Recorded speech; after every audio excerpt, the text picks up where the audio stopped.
En este video se plantea la estructura y los factores del poder, identificados en el texto La democracia en México, de González Casanova, aplicados al sexenio de Manuel Ávila Camacho, el presidente Caballero. Manuel Ávila Camacho fue electo presidente de los Estados Unidos mexicanos en el año de 1940, tras haber participado en una de las elecciones más violentas y sangrientas de la historia mexicana. La estrategia política adquirida por el nuevo presidente de México llegaría a basarse en los principios de unidad nacional y conciliación rectificadora, con el propósito de armonizar las distintas fuerzas políticas presentes.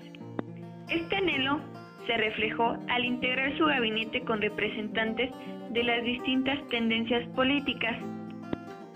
Para esto convocó una asamblea de acercamiento nacional en donde se reunieron todos los expresidentes nacionales.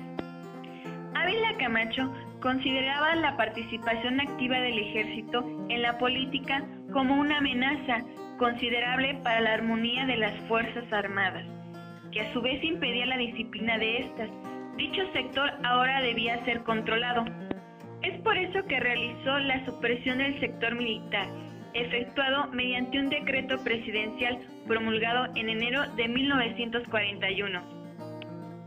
Un factor determinante de poder durante la presidencia de Manuel Ávila Camacho fue el clero. Se sabe que el temperamento de Ávila Camacho, formado en el equilibrio entre la fe católica y el deber militar, lo llevó a establecer acuerdos con la Iglesia a partir de afirmar públicamente su catolicismo.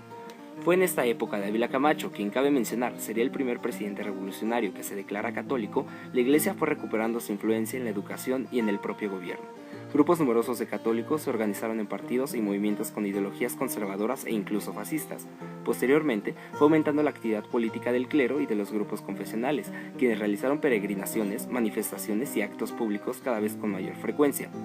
En cuanto a los empresarios, que constituyen otro factor de poder, se vio que la reforma agraria, misma que alcanzó su intensidad durante el cardenismo, eliminó el sistema de latifundios. Entre los años 1915 y 1965, los distintos presidentes de México, incluido Ávila Camacho, repartieron 53.337.500 hectáreas entre 2.240.000 jefes de familia, y la estructura agraria se transformó radicalmente. Aparecieron los pequeños propietarios, los ejidatarios, los trabajadores asalariados del campo, se desarrollaron los comerciantes independientes y las clases medias rurales. Finalmente, el general Manuel Ávila Camacho, aquel hombre denominado el presidente Caballero, aquel hombre que pudo conciliar al país durante una época conflictiva, murió el 13 de octubre de 1955.